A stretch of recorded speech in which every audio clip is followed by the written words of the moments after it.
What's up, everybody? My name is Quasar, and I'd like to welcome you to the very first episode of my DIY electric motorcycle build series.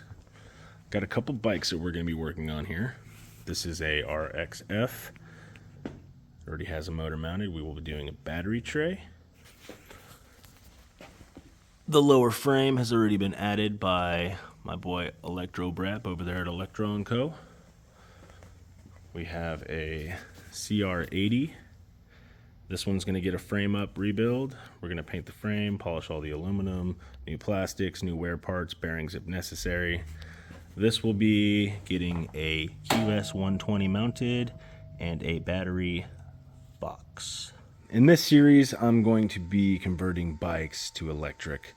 We will be doing a couple Cr80s. We're going to do a CRF 150R. We're going to do a buggy for Electro & Co. We're going to do a couple cool things. It's going to be really fun. The purpose of this is to show people how to build an electric bike, how to convert their existing ICE frame into an electric bike.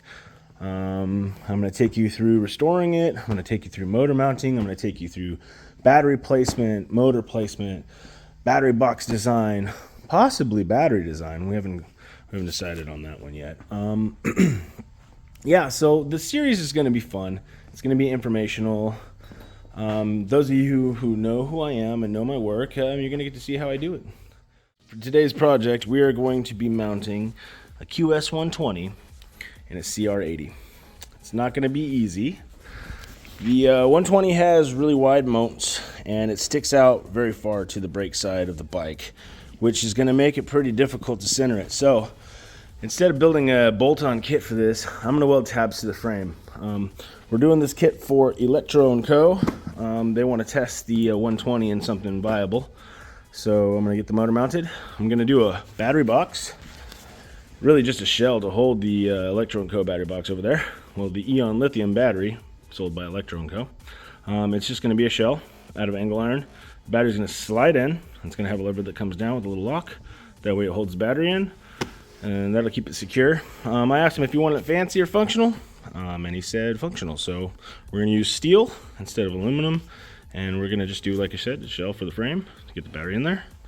And we are going to make magic with mounting this 120. So when we're done mounting the motor and getting the battery box sorted, we're going to pull the bike apart. We're going to polish all the aluminum parts, triple clamps, swing arm, calipers, the ends of the forks. We've done the forks already. We're going to change any bearings that are necessary. We're going to put new bars, new pegs, new plastics, paint the frame. All that stuff will probably be in another episode, so stay tuned if you want to see how it's all done. Alright, so getting the ideal motor position is one of the toughest parts about doing motor mounts. I typically use a QS138 V3, which is fairly easy to get the right position because the mounts on the motor are actually staggered over to the side of the sprocket, which almost perfectly line up with the factory motor mounts on most frames. So it makes it quite a bit easier to align that. But with this motor, it's going to be a lot more difficult. You notice how much stick out we've got to get that sprocket in line with the swing arm right there where the chain needs to go on the chain guide.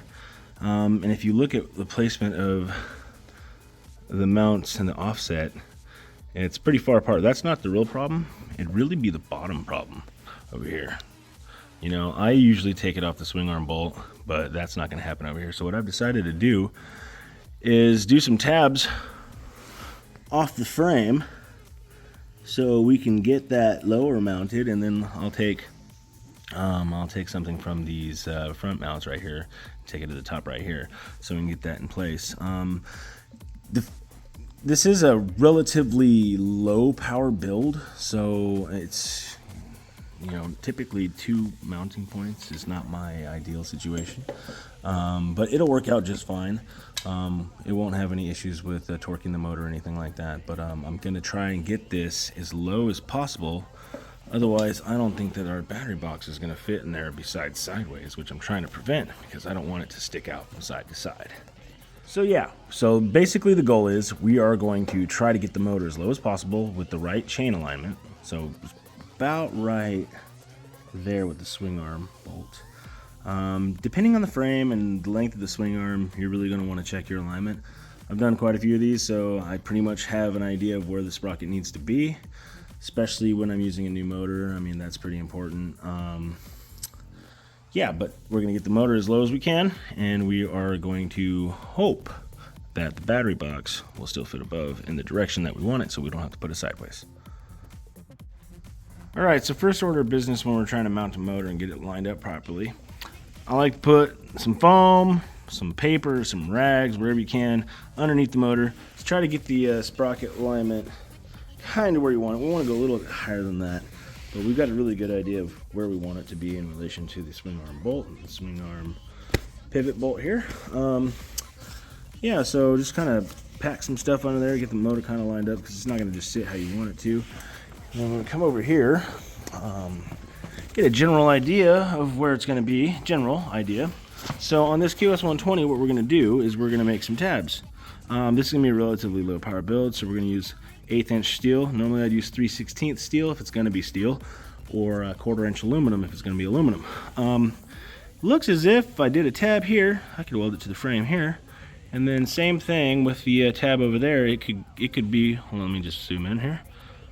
It could be welded to this part right here of the rear linkage brace. So that would be a good area to do it, and then we can sort those mounts out after. So we're going to go ahead and cut some tabs. I'm going to cut them extra long just in case. That way we're not going to cut multiples. They're going to be 1 inch wide, 1/8 inch steel. We're going to drill the hole first. We're going to shape the tab on the top so it's round and nice looking. And then we're going to figure out what lengths we need to match that motor up, and we're going to get that motor nice and square in there on the frame. Before we weld anything on there, we're going to make sure that we have good placement. All right, be back shortly. All right, we're set up to cut some tabs, and you guys are about to find out why this Evo saw is so nice. I do have a fairly dull blade on here right now. I was cutting some seriously thick, I believe that's about 1 inch thick pipe there, and that's actually hardened drilling pipe for oil rig drilling, so it's super hard. I dulled the crap out of the blade. I have a brand new one I should put on, but we're gonna see if this still cuts like butter with the dull carbide blade, and if it doesn't, we're gonna put the new blade on and show you how it cuts then. Always remember, folks, before you make a cut with anything loud or noisy or anything that potentially get in your eyes, you need to wear your PPE. Good earplugs, earphones, whatever you want to call them, are great. Glasses, put them on. Save your eyes, save your ears, because when you're old like me, you're gonna wish you did. All right, now to a cut with a dull blade. It probably cuts better than an abrasive, being dull as it is.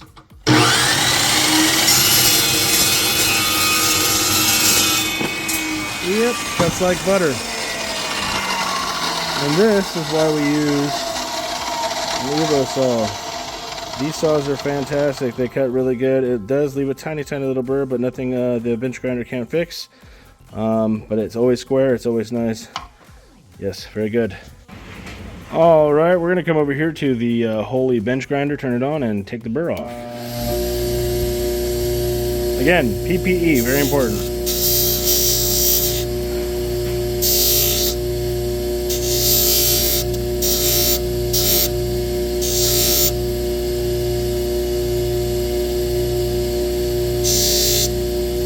Nicely done. I like to use a flat disc style. I don't like to use stones. They're messy, they vibrate, they're loud as hell, and they don't cut very good. So I use a sanding disc. It's ideal for me. It's basically the same thing as a flat disc on a grinder, except for it makes the finish nice and smooth. It rounds your edges not too aggressively. It just doesn't cut too deep. You know, if I need to cut deep, I just go over here, you know, to the 72-inch grinder over here. So, I mean, that thing will rip. Anyhow, yep, we're gonna go ahead and make one more of these and drill the holes. Okay, a super easy way to find out what size hole you need to drill is to grab your drill bits and test fit the back of your drill bit, if it's the same size shank, into the hole. Find one that fits nice, as tight as you can get it. And I usually like to go 1 or 2 sizes larger than that when I drill the hole. That way there's a little bit of room for play. All right, now that we're over here on the super high-end Harbor Freight Special drill press and the Harbor Freight Special clamp, we're going to mark where we want our hole. I'm really good at eyeballing the center. You should probably measure it. I like to leave a little bit of room up top because we're going to round off this tab and make it look good. So I usually do at minimum a 1/2 inch if I'm going to do that, especially. It really does depend on the diameter of the drill bit. So if you do this hole in the middle, we're only going to have 3/16 of an inch on the top of this tab when we're done. So accommodate for the diameter of the bit, which is going to go, so this is the center of your hole. It's going to span across, so if your diameter of your bit is a 1/2 inch, expect a 1/4 inch from the center up here. Make sure you leave at least 3/16 of an inch up here, typically. Depends on the thickness of the steel, depends on what it's being used for. In this particular application, this is only 1/8. You know, so 1/8 up there would be okay, but we're going to leave about 3/16. Yeah, so go nice and slow, and do not forget to put a drop of oil.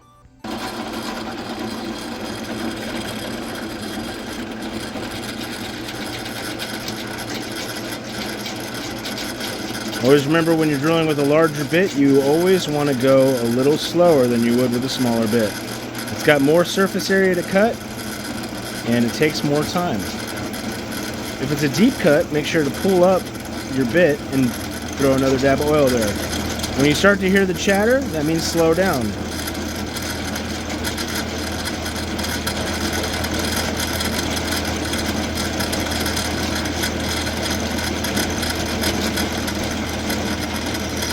You'll feel it when it starts to get to pass through the metal. It'll feel kind of rough.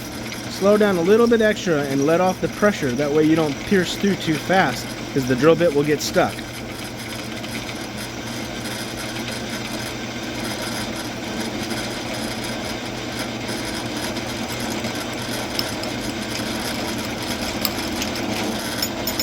Oh, baby.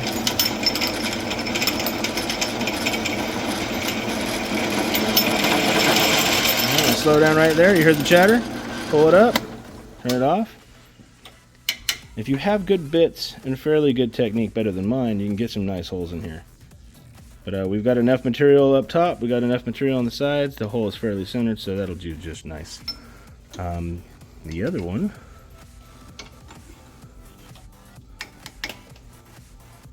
looks pretty good too. All right, so we're in business. All right, so we're gonna go over to the belt sander. We're going to sand these corners down to make them round. So I had to use my tongue to push the play button because I'm wearing gloves. These gloves are super important because when you're sanding something so small with a high-speed belt sander, that part's going to get super hot and will burn the shit out of your hands.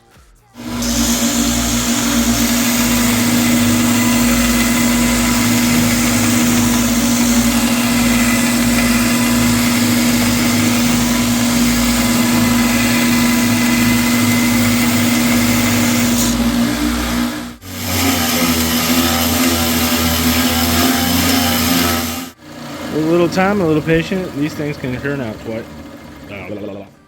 With a little time and patience, these things can turn out quite well. Alright, I went ahead and fetched a bolt. We're going to use a 5" 3/8 bolt. We're also going to use a locking nut. These are much better than lock washers and your standard nuts because they do not back out as easy.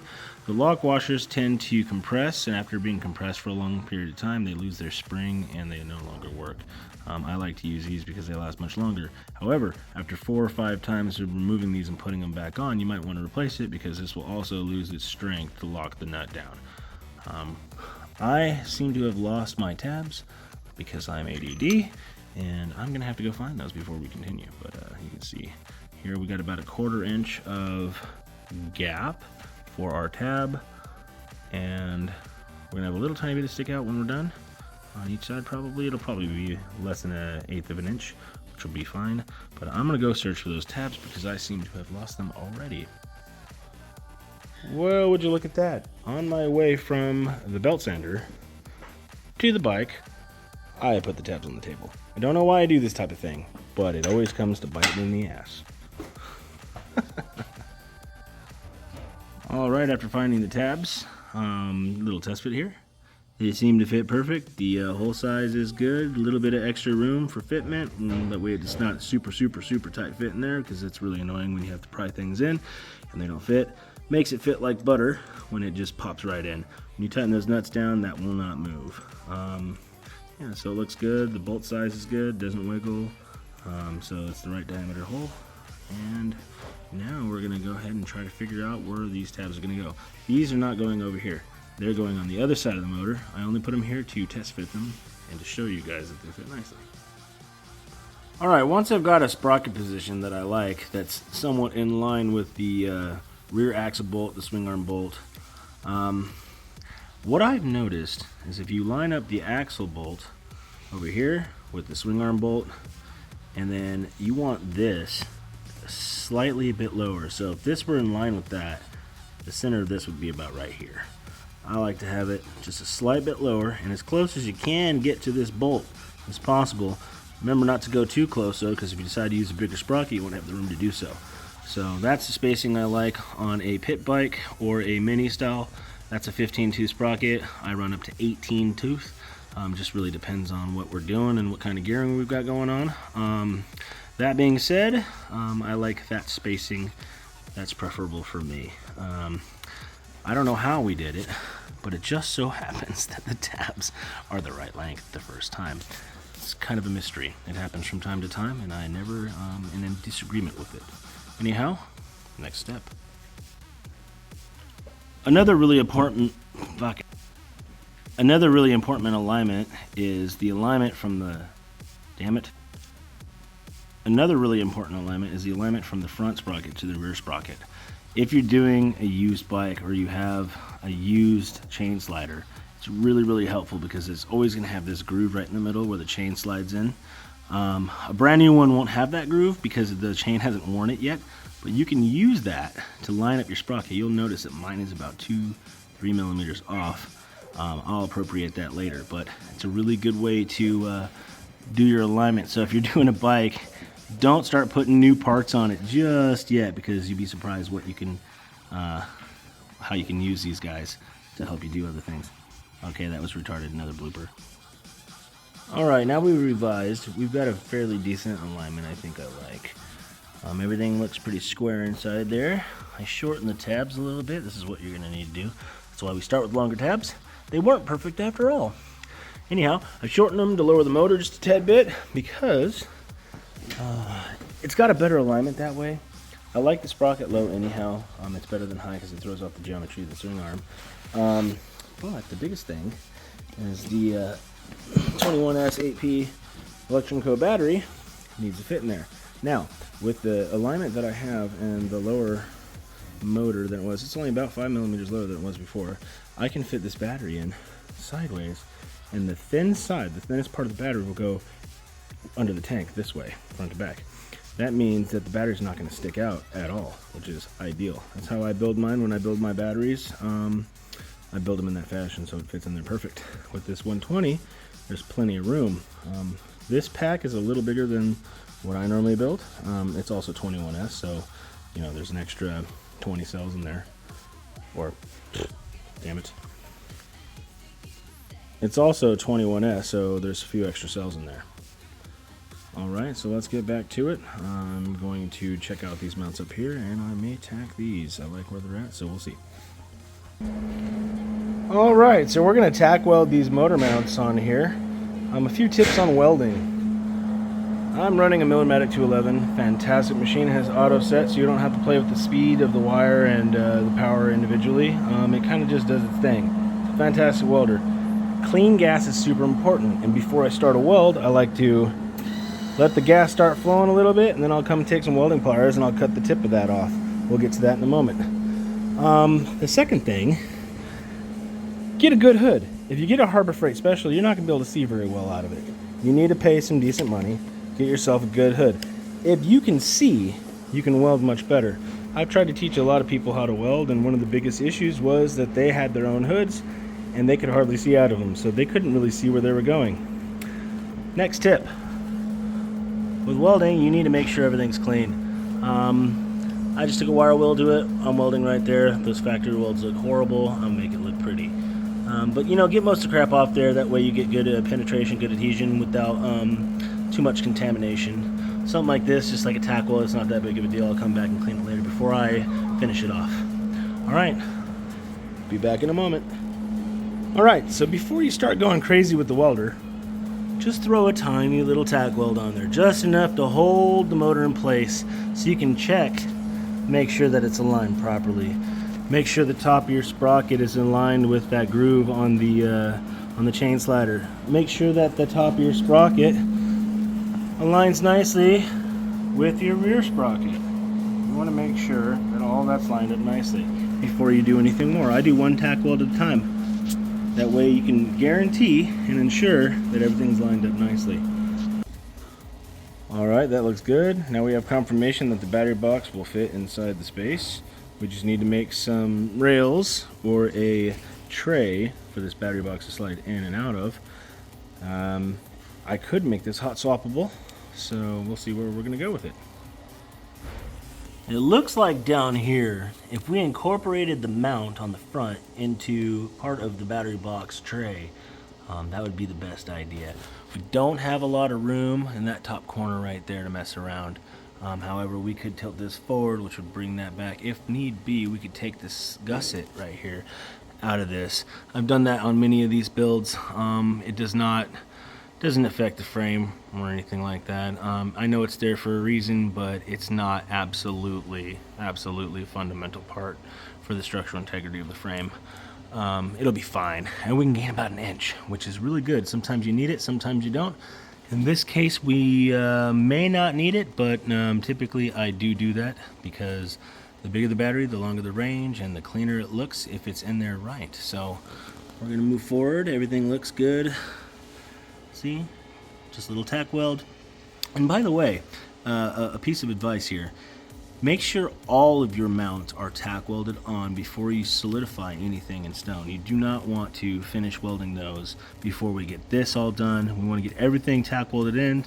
That way it's not completely welded in before we finish, so if in case we change our mind and want to make a different decision or any of that stuff, we can easily go back, just grind out the little tack weld, and it'll be quick and easy work, rather than making an entirely new tab, having to grind down the original weld. It's gonna be a lot of work. Anyway, that's just a tip. So we're gonna shoot for designing this front mount into a multi-purpose piece. It seems like the best way to go, and kind of like the fact that the angle of the battery just kind of sits perfectly right with those phase wires, so it doesn't look bad, that little tilt in there, you know. I'd like to get it more square with the frame itself. That'd be ideal, but we'll see what happens. It's just based on how it's gonna fit. So we're making a frame out of angle iron and flat stock. What we want to do is we want it to grab the battery. So this is gonna be the bottom of the battery. This is gonna slide in. One side is gonna have backing on it, like that. The other one's gonna be flat. When we make a box out of this, or for the tray, it's gonna slide in one side and not the other. We're gonna do some angled pieces and make this kind of triangulate this a bit. That way it actually grabs the battery versus it just being able to fall out the top. Okay, so now we're gonna want to find a way to mount this little frame we just made that holds the battery to the engine mount, and the back side I'm probably gonna end up going to the swing arm pivot bolt right there. Probably just drill some holes under the size of the axle with that bolt, and then bring it up to here and weld it to this. That way it's stout in the back, and then up here I'm gonna weld some tabs to this bolt in here. I'm gonna use a spacer between the bolt, between the tabs for this side, and then over here we've got this figured out to where we can actually use this little battery tray that we made as part of this front motor mount. So we're gonna weld that to that, and then we're gonna have another tab that comes off into this right here, and then that'll bridge the gap. And because this is angle iron, it'll actually have the strength to hold it. If I feel like it's not gonna be as strong as I need, I'll just put a flat piece of stock on the bottom here as a cross brace to cross this corner from here to here, which will give it the strength it needs, if necessary. I don't think that'll be necessary, but I may end up doing it anyway just because. Alright, now we've got some tabs welded on. We've got the front mount done. We have the front motor mount that I squared out. Use a piece of angle iron here onto these tabs here. I'm going to weld it here, and I may brace it here. I don't think I'm going to need to, but yeah, I'm going to brace it here. Alright, so I really do like that placement there. We're just going to go with this. I like the way that came out. It's plenty strong. Now we need to brace the back of the battery tray. I don't like to weld things to the frame. I don't like to have tabs. I mean, I almost considered doing a bar here, and then I could have done a sprocket guard. That would have been kind of cool, but I'm gonna go off of the swing arm axle here, the swing arm bolt. I'm gonna drill some holes that are the same diameter as this, and then I'm gonna bring 2 pieces of flat stock up to here just to brace the rear of the battery tray there. Getting a 14mm hole in a piece of flat stock might sound easier than it actually is. It's hard to find a 14mm drill bit unless you already have metric drill bits that go up to that size. Typically they stop at around 10mm. So what I did is I grabbed the closest and nearest best thing, which is a 9/16, which is just a tad bit over 14mm, but that should work perfectly fine. So I'm going to go nice and slow with this. I'm going to go ahead and throw a little cutting wheel on there, that way we can get a good drill. It's clamped down so it's nice and center. Yeah, looks good, so let's get ahead and... Alright, so I have a spare swing arm bolt, and we're going to go ahead and check. Doing this one-handed is not easy. It's a little bit loose in there, just a tiny bit. It's a thin piece of stock, so it's going to be, but it is tight enough for it to do what we intend it to do. So that'll work. I'm going to make another one of these, and then we're going to figure out the length. Okay, so now we've got a really sturdy battery tray, and it's also a motor mount. So we've got that back there. We're gonna throw a piece of aluminum on the lathe and make a spacer that's gonna fix that. I might actually use Durlin. It's a lot easier to machine, takes less time, and it's very strong. So we are supporting the back. I had to notch that right there to fit around the motor case right there. Everything's still tack welded. We're not going to weld it together just yet. But the motor is mounted nice and low. The alignment of the sprocket is very good. It's at the right height. Just a quick tip. If you're ever mounting anything to the swing arm bolt there, make sure before you take any definitive measurements that you actually push it all the way back through. All the way. It needs to come all the way. If you just have it into here, it won't actually be straight and your measurements will be off. So make sure that's all the way through before you try to take any measurements. I've done that a couple times, and it was frustrating, so I figured I'd save you guys the trouble there. Alright, but yeah, it's looking pretty good. Battery slides in real nice. The cable glands are on either side of the frame, which just happened to work out really nicely. The battery is plumb with the frame, luckily, so that looks really good. It's right on top of the motor. There is a small gap, so the battery's not touching the motor, which is ideal. You don't want it resting on there. That'll cause extra stresses. We don't want that. So the next order of business is probably going to be the upright angle here. Well, I don't know. I'm going to have to put just flat stock here on this side. The other side can have angle because it's going to be a stop for the back wall of this. And then I'm going to have a piece of angle up here, and then we're going to triangulate across. And I want to make this piece one piece so it can bolt on to shut the battery into the sliding tray right there. On the other side, it's going to be welded together as a stop, and it won't be removable. That way it's a wall, you slide the battery in, it hits that, and then this piece can bolt on to lock it into place. And if we have a piece of angle iron here, and since we have one down there, that should hold the battery from doing any of this. It's going to clamp on. We'll put a piece of high density neoprene foam on the inside of this to push it in. When we bolt that on, the battery won't move at all. And it'll be hot swap. So, you take a couple bolts out. We could use wing nuts. We could use the clipping latches, whatever you like. I'm just going to bolt it on because this isn't necessarily supposed to be a hot swap. But once we get that, the battery will be solid, the motor will be mounted.